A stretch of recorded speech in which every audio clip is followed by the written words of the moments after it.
Welcome to the Core Coach's Corner, where we take a principle from one of the 7 core healthy and happy habits principles and discuss it through a core lens.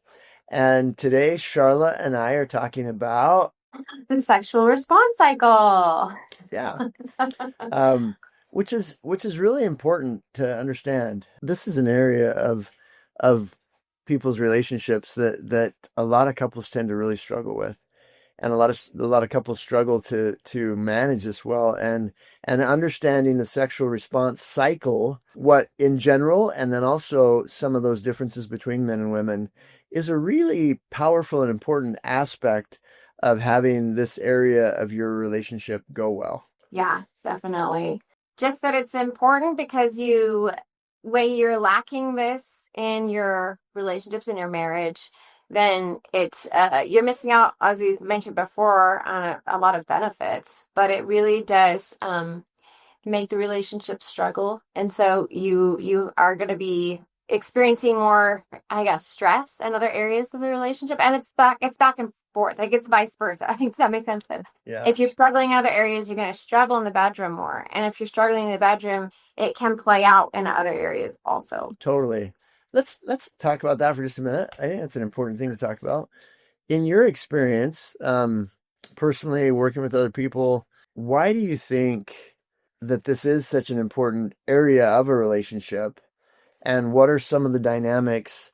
How do you think it affects other areas of the relationship and relationships in general? Yeah, I think that when you have, I mean, we're inherently sexual beings, right? Like we are designed that way.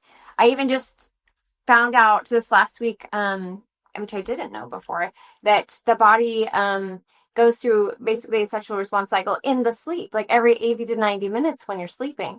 And so obviously we're wired to be that way. And if you ignore a part of your nature, if you set it aside, or you're not paying attention to it enough, or you're finding that you struggle there and you're ignoring the struggle, then it's going to have an impact on your overall well-being and health. And that's just you as an individual. And then you take that and you add another person to the picture with their whole, life and experience and struggle and needs and desires and all the things, then it can get really messy and complicated. And you don't want to be ignoring that huge part of who you are as a human and as a couple. Like people get married because they want to be intimate. They want to be close. They like that. And if you're lacking in that area, it's a pretty big one. It is. Big piece of the pie. Why do you think people struggle so much to healthfully tap into the sexual part of us? Ooh, there's so many reasons. You just opened Pandora's box there. I mean, to just list a couple, when you have a lot on your plate, which we often do, especially in this day and age, you can feel overwhelmed. You can feel stressed. You can feel like it's another thing I have to do. Or a lot of people will approach it, and I want to say typically males, because it's easier for them to move through the sexual response cycle as kind of just a release. Like I just need this and I need it now, and let's do it and be done. Almost like And then like a pressure valve. yeah, exactly. And totally. And so either way, it can create some dissonance and some difficulty there because you're not managing all the other aspects of it very healthfully. I don't know if that's a full answer for you, but No, there is a full answer. That's a big topic. yeah, yeah. Yeah, I feel like we could go on and dig pretty deep there. Well, my brain was kind of going in 2 different directions. One, it was going down the road of in terms of like feeling safe with somebody, some of the mental gymnastics that our brains go through, and trying to manage like being sexual but not too vulnerable, and trying to like feel special but really afraid to not feel special, and kind of how those two needs that we all have of trying to feel valued and of worth Okay. to our partner. um Want to. yeah, and then also the how to feel safe in this area. I think that those variables come into play. My brain was also going down another road that I think a lot of people struggle with, which is feeling like there's kind of a juxtaposition between people that are religious and who kind of have religiosity and spirituality as part of their identity tend to struggle a lot of times in terms of bringing what they feel is that part of them and then this sexual part of them together, and a lot of people struggle with that. And so my brain was kind of going down those two different roads, which I think are both actually pretty important roads that we could explore a little bit. I think my brain kind of latched onto the second piece just because I am pretty spiritual and religious. And I think a decent portion of our clientele is. And so I think when you get into a mindset where church is somehow saying this is wrong, or this is like you can kind of get a kind of a church girl mentality where there's like purity issues, Right. and you get caught up in this like, but maybe we're not supposed to do that, but maybe I can't. Right. Like, I just feel comfortable because I've been told my whole life this is not an okay thing. Don't. Yeah. Right, right. And so you get this red light, green light thing going on that's like really confusing and causes a lot of conflict internally for people sometimes.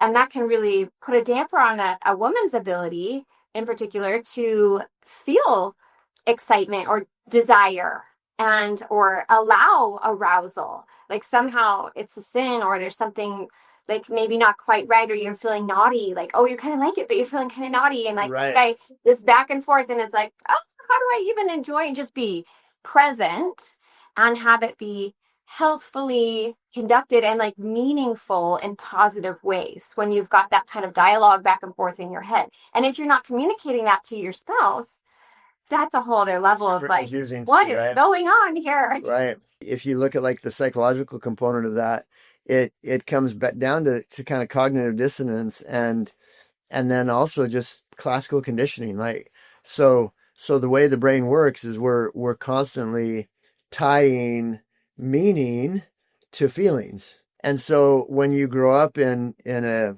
culture, in a religion, and you and I both are pretty religious by nature or whatever, not by nature, we Choice. by choice, yeah.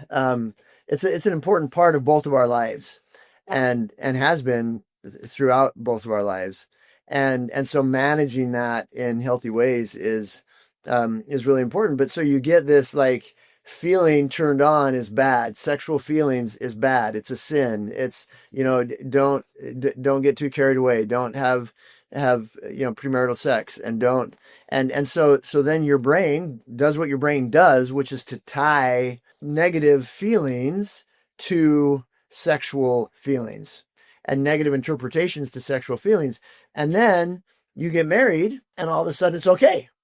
Yeah. And you're like, And your brain's like, but is it? Because your brain has created this association with being turned on in sexual feelings and arousal I'm as insulting it. I mean, like, wait, I gotta right, stop. Like, I can't right, go too far here. Like, right. yeah.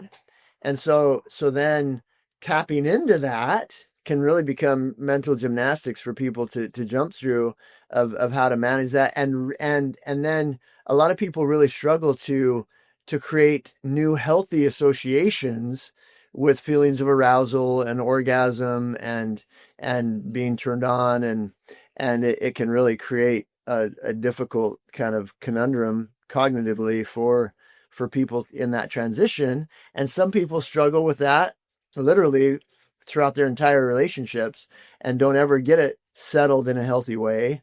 And then you're right, when you overlay what's going on with your partner Or on other top of stresses that. in life. Yes. Yeah, not even to mention other stresses, but managing that is difficult. So what are your thoughts on how to healthfully manage that, and how to be both a good church girl and a sexual being, a Yeah. healthy sexual being? Well, I think for me, part of it starts right at that concept that sex is not bad. Yes. The human body is designed for it. And it's got not only a healthful physiological aspect to it that is really beautiful and healing in a lot of ways. I mean, assuming you work through some of those issues, if you have issues in that area. I'm referring to like trauma or abuse Yeah. of Yeah. things, but it can be really healing. And How can it be healing? because if you are choosing to let yourself be vulnerable and you're choosing to open up to your partner and say, I am wounded here, and they are your safe place and they respond in a healthy, safe way, letting you know that your feelings matter. They're going to validate where you're coming from. They're not going to try to force anything. They're just going to try and like be supportive of you and listen to your needs and help you maybe just even talk through what's concerning you. Like, why are you confused in this way? What feels awkward about this for you? And just opening up a safe space to talk about it alone can be really healing. There's nothing more inherently vulnerable than engaging in sexual behavior with somebody, right? You're literally inviting them into you and becoming one. And intimacy, connection and safety is created. Intimacy is created. It's a pretty simple equation. When you risk and then that risk is responded to well. When you jump and somebody catches you, and then they jump and you catch them. That's the simple equation. So it's this willingness to risk and then having that risk responded to well. That creates intimacy and safety with someone. Yeah, it helps rewire the brain. So you're like, this is a safe thing. This is a Totally. safe person. Yes. And so safe exploration sexually is a really effective context to help you feel safe with somebody. The other piece of that is how it going back to those core needs that we all have and really wanting to feel valued and that primary attachment relationship, which is who you should be having sex with, is the healthy source in our lives. It is the place, the only place where it is healthy to expect to be number one. And there are some things, some really important things that make that relationship unique, that help us feel uniquely valued and safe there when it's going well. And sexuality is one of them. That passionate love. Yeah, that passionate love of you are uniquely special to me. The fact that you're the only one that I share that part of me with, and I do share that part of me with you. I trust you enough to share my my arousal and my orgasms and my insecurities about my body, and I let you see me in all of my naked glory, right? Both physically and emotionally. Oh, yeah. It punctuates that primary attachment relationship as something uniquely special in our lives. Yeah, totally. And when you're not willing to do that, it sends a really strong message in that regard as well, right? Like, I don't trust you enough. Yes. I don't feel Yeah. safe enough with you. Hmm. Go. Yeah, they can cause damage, right?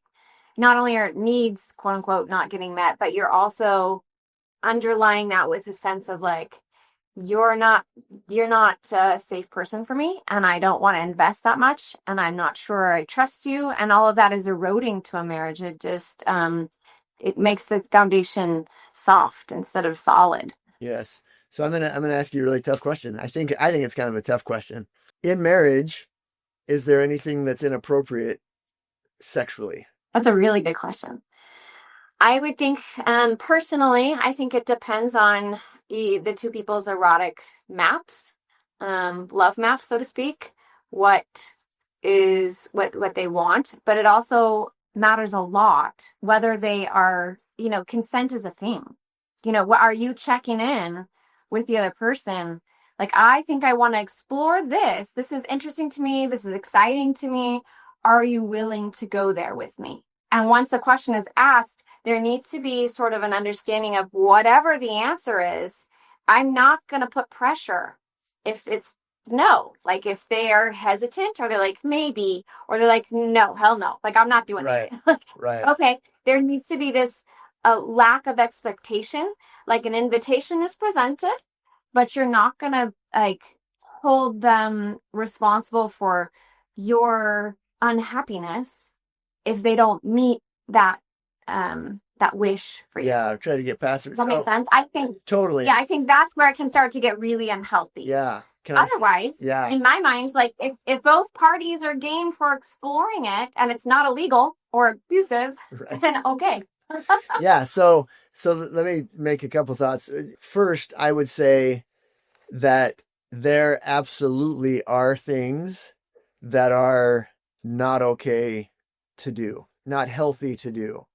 Yeah, maybe And that's healthy versus yes, yeah. and that is not a list of like positions or